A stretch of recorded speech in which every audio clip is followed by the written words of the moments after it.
Hey, what's going on YouTube? Welcome back to another episode of Chad Williams Fixes All. In this episode, we're back on the Saturn Vue, and we're going to be working on the front brakes, cleaning them up a little bit, and everything else we need to do before we put this thing up for sale. So let's get to it.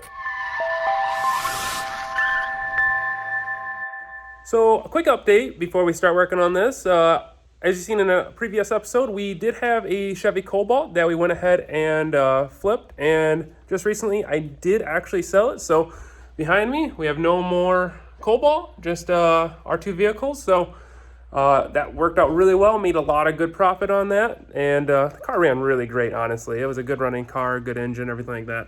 So did a good job there. But switching back over to the Saturn Vue here, we need to work on the brakes. So the front brakes drag a little bit. It pretty much was parked for 2 years, and over those 2 years they just rust and get really bad. So I have a method of cleaning up the current rotors and clean up the brake pads a little bit. But pretty much what we're going to do is jack the vehicle up and take the wheels off, and then we're going to put the vehicle into drive and our first gear and let the wheels spin a little bit. I'm going to take my angle grinder, and we're going to go ahead and take off a little bit of that rust from the rotors. So I'm going to take that rust off with a sanding pad. So not with a grinder or anything like that, but with the sanding pad. So we'll go ahead and jack the vehicle up right now and get it on the jack stand safely, and then we'll put the car in drive and just start cleaning it up. So let's get to it.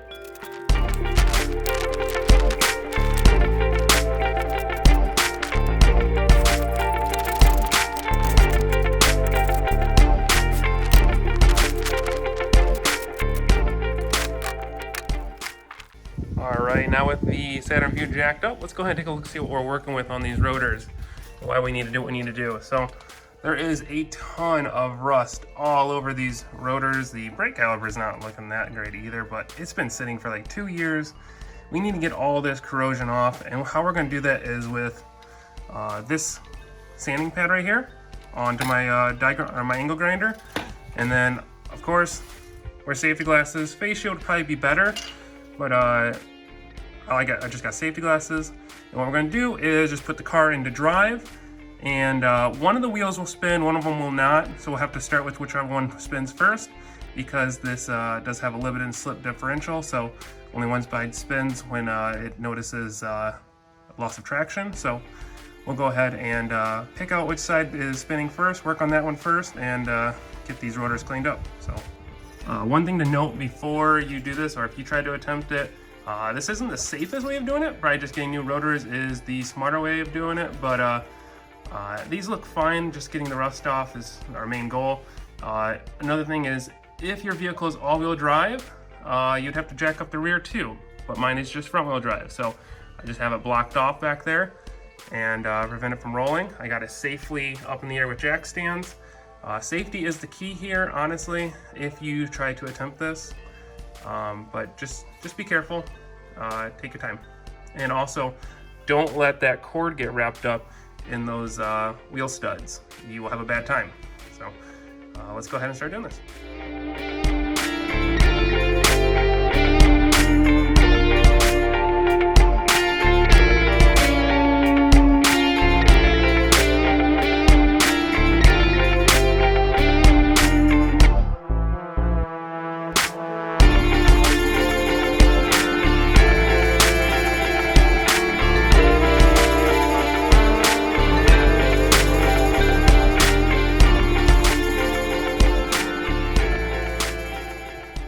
So I went ahead and cleaned up the rotors a little bit. My sanding pad's not the best, but it did make it a little better. Once we go ahead and spray it with some brake clean and actually take it for a drive, it will make it a lot better. And this side was a little more difficult than the other side, because this side didn't want to spin once that one side over there got broke free. So we're going to go ahead and say that this will be probably good. And we'll move on to the next thing, which I think is under the hood. We're going to go ahead and put on a new hose that the old one is dry rotted. So let's go ahead and pop the hood and replace that hose. Okay, we put the vehicle back on the ground now, put the wheels back on, tightened them all down. And the hose I'm talking about is that one right here. This one with the big L or L look to it. You can see that it's all dry rotted, really bad right there. So I went ahead and picked up a brand new replacement. looks exactly the same. So we'll go ahead and take off that one and put on this new one.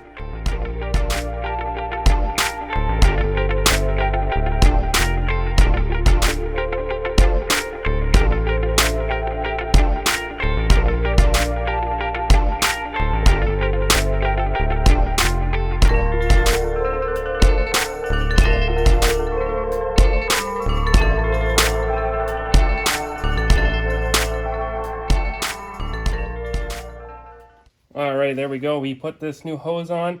One thing to note, this is a really tight fit on this new hose, so I went and grabbed some WD-40 just to make sure that it would actually go on there like it should. So we went ahead and installed that now. It's looking really good.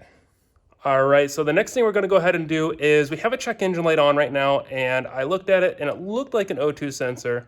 I checked the readings on the O2 sensor PIDs, and each one of the PIDs, the front one is reading pretty good, but the rear one is always reading like 0.005 volts. So that's pretty much an indication of either a bad O2 sensor or the O2 sensor is not plugged in. And since I didn't start working on this engine by myself first, they probably unplugged it, and I just never plugged it back in because I never unplug the rear O2 sensors when I do engines. So I just don't need to. They're downstream and they're not really in the way. So I'm gonna go ahead and go underneath the car real quick, take a look, see if the O2 sensor's plugged in, and see if anything's wrong with it.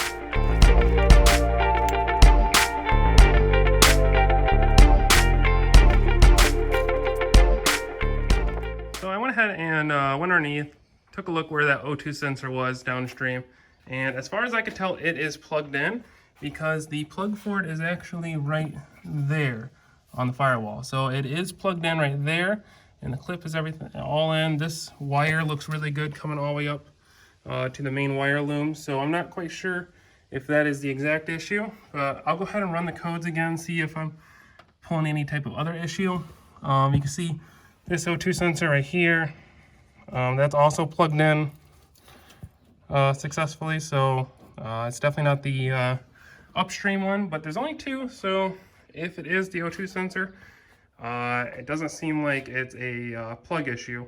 It might just be a actual sensor issue. But we'll run the codes again, see what it says. Well, I tried to connect my OBD2 scanner, but for some reason it's not working. I think maybe it has an issue with the new iOS update to 14. But all right, well, the next thing we're going to work on is in the rear. We got that clunking coming from the rear where we think that spring perch is all screwed up where the rubber isolator meets it. So we're gonna go ahead and jump to the back, probably just fast forward, take a look at what I have to do and get that replaced.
So we got the shock reinstalled. We have the bottom control arm nut reinstalled and bolt. And now we have to remove the spring compressors and reinstall the sway bar link on the bottom. I ended up taking that off, I think off camera, but we're gonna go ahead and put those back on and take those spring compressors off and put the wheel back on. We should be good to go. Also, here is the new isolator up in there, looking good. So, glad to see that back in there.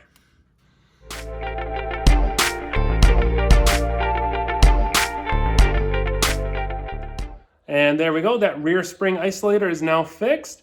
hopefully when we take it for a test drive a little bit later, it will be completely silent back there. No more slapping around metal noises, but that definitely looks to be what the issue was. So let's go ahead and take it for a drive, but we'll probably do that in a little bit. So, all right, we are now in the vehicle. We're just gonna go for a quick test drive. So brakes are still a little dragging, but hopefully they smooth out here in a minute.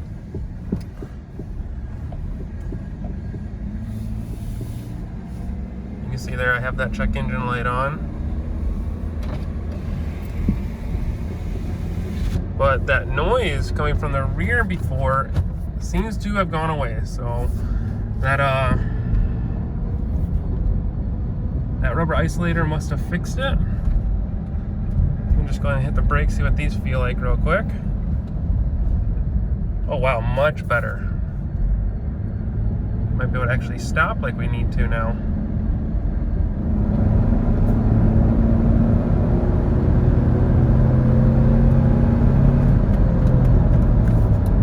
Running and shifting really well.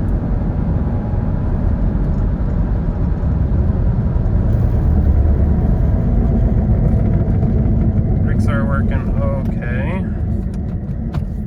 It could be better. Maybe we'll just have to go with new rotors at some point, but we'll see if we can break these in. Well guys, we're back. Went ahead and backed it back into the garage, and me cleaning off the rotors did not help at all. This is just way too bad. I've been able to do this before on other cars where they've sat for a while, but these just really, really got bad.